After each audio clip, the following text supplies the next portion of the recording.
Hi friends, எல்லோரும் எப்படி இருக்கீங்க? நல்லா இருக்கீங்களா?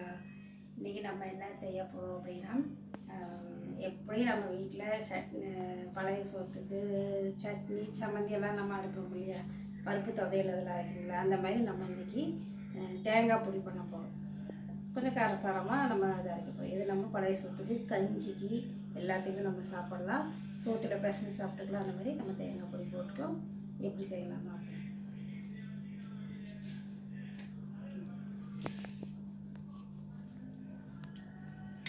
தேங்காய், ஒரு தேங்காய் எடுத்துருக்கேன், நல்லா துருவி வச்சுருக்கேன். ஒரு தேங்காய், வரமிளகா ஒரு 5 மிளகா எடுத்துருக்கேன். அப்புறம் புளி நல்ல ஒரு துண்டு எடுத்துருக்கேன். ஏன்னா எப்படி நம்ம வச்சா ஒரு வாரத்துக்குனால அது கெடாமல் இருக்கும். அப்போ நம்ம இவ்வளோ துண்டு புளி போட்டால் தான் சரி. புளி ஒரு 5 பல்லு பூண்டு எடுத்துருக்கேன். கருவேப்பிலை எடுத்துருக்கேன். துவரம்பருப்பு ஒரு ஸ்பூனும் உளுத்தம்பருப்பு ஒரு ஸ்பூனும். இப்போ நம்ம இது வறுக்கலாம்.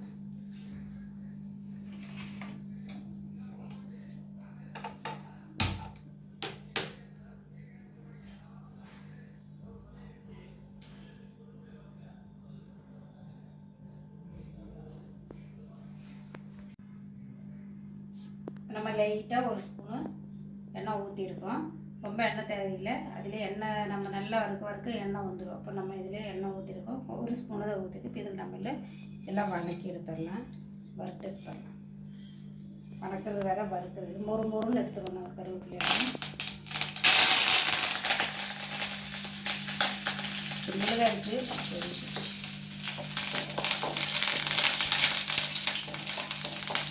பூண்டு நல்லா வறுத்துக்கலாம்.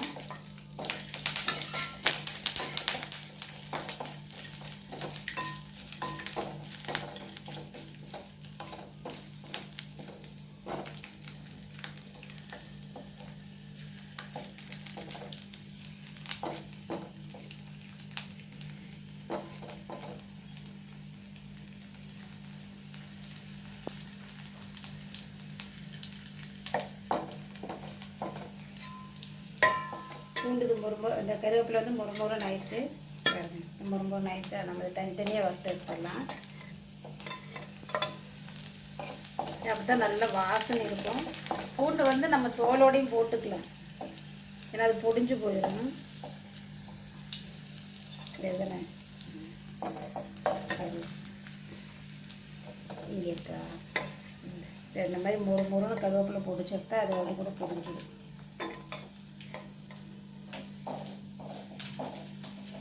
பூண்டு நம்ம தனியாக வறுத்து எடுத்துடலாம். ஏன்னா பூண்டு கொஞ்சம் கலர் மட்டும் நல்லா கொஞ்சம் வதக்கிட்டு இருந்தால் நல்லா இருக்காது. அப்போ அதுவும் நல்லா வறுத்து வச்சா பொடிகிற மாதிரி நம்ம வறுத்துக்கலாம்.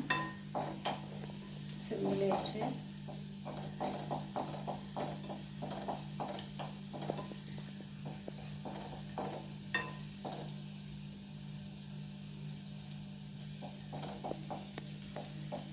இந்த மாதிரி வதக்கிடலாம்.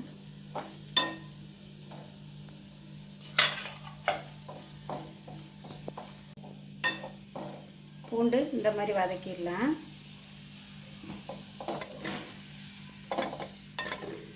பூண்டு இந்த மாதிரி வதக்கிடலாம். இனி நம்ம இந்த பருப்பு இதை ரெட்டையும் சேர்த்து வறுத்தரலாம்.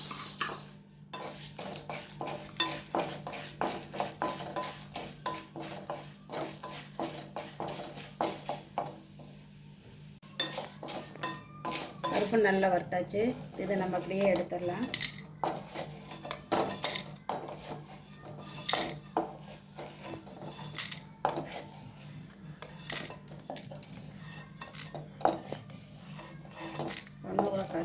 எனக்கு வாசனை நல்லா வருது.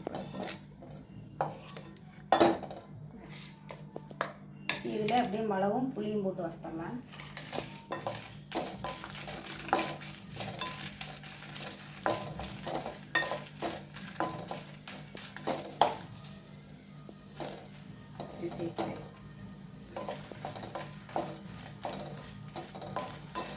மிளகாயை நம்ம வறுத்துட்டு அப்புறம் தேங்காய் கொஞ்சம் ஒரு 2 நிமிஷம் வறுக்கணும். அப்போ தான் முறுமுறுன்னு ஆனதுக்கப்புறம் நம்ம அதை பொடிச்சுக்கணும்.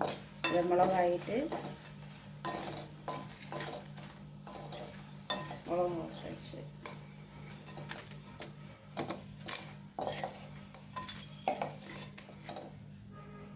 இப்போ இதில் நம்ம தேங்காய் வறுத்துக்கலாம்.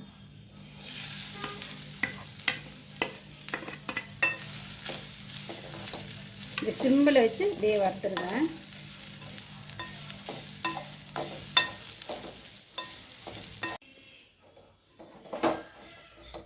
ஒரு முருன்னு ஆயிடுச்சு வருது. இந்த மாதிரி நம்ம இந்த சிம்மில் வச்சுக்க, அடுப்பு சிம்மில் வச்சுருக்கு. நான் இதே மாதிரி பொன் வறுவலாம் வேண்டாம், நமக்கு இதை ஒரு விதம் ட்ரையாக இருக்கும் பாருங்க. இப்போ வறுக்கும் போது நமக்கு பார்க்க தெரியும்ல. இந்த மாதிரி ஆனதுக்கப்புறம் இந்த ஈரப்பதமே இல்லாமல் இந்த மாதிரி வரும். இந்த தேங்காய் பருப்புகளை வறுப்போம் இல்லை இந்த இதையும் நம்ம சேர்த்து இப்போ நம்ம அதை வறுத்து வச்சுக்கோம் இல்லையா, இதெல்லாம் சேர்த்து இல்லை இப்படி இருக்கு.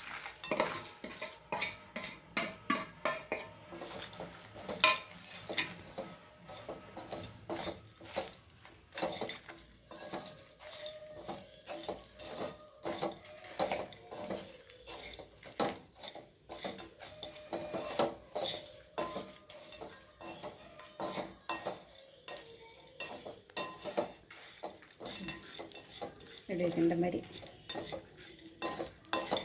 இப்போ எதுவுமே நவுத்து போகாது. இப்போ நம்ம எல்லாமே வறுத்துருக்கோம். இது நல்லா ஆறுனதுக்கப்புறம் சட்டியில் ஒன்று கூட ஒட்டலை. இந்த மாதிரி நம்ம வறுத்தோம்.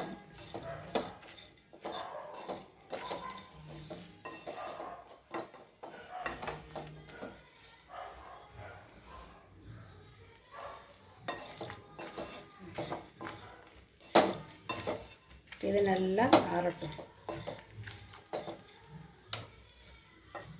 நல்லா ஆரம்பிச்சு இது தொட்டு பார்த்து இது ஈரப்பன்மை இல்லை, அந்த எண்ணெயோட இதுதான் இருக்குது. இந்த மாதிரி வறுத்தணும்.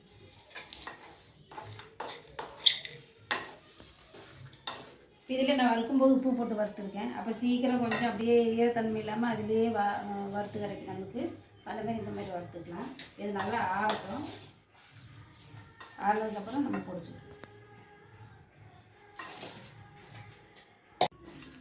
நல்லா ஆறிச்சு பொடிச்சிக்கலாம்.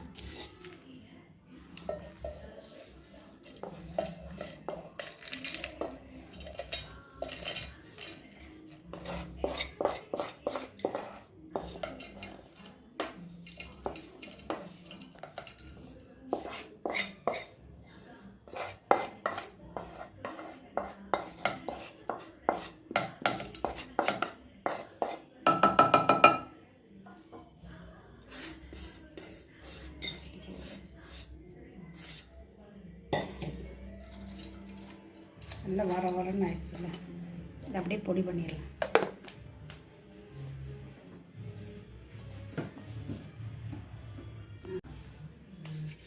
சூப்பரான தேங்காய் பொடி ரெடி ஆயிடுச்சு.